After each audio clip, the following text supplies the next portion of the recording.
Sorry to keep you waiting. Complicated business. Complicated. I've just received a call from Secretary Clinton.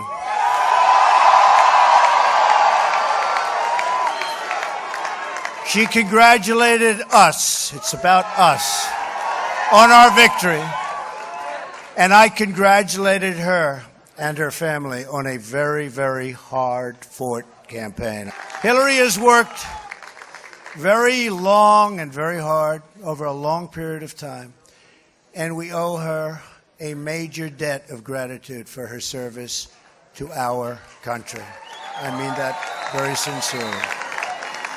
Now it's time for America to bind the wounds of division. We have to get together. To all Republicans and Democrats and independents across this nation, I say it is time for us to come together as one united people. It's time. I pledge to every citizen of our land that I will be president for all Americans, and this is so important to me.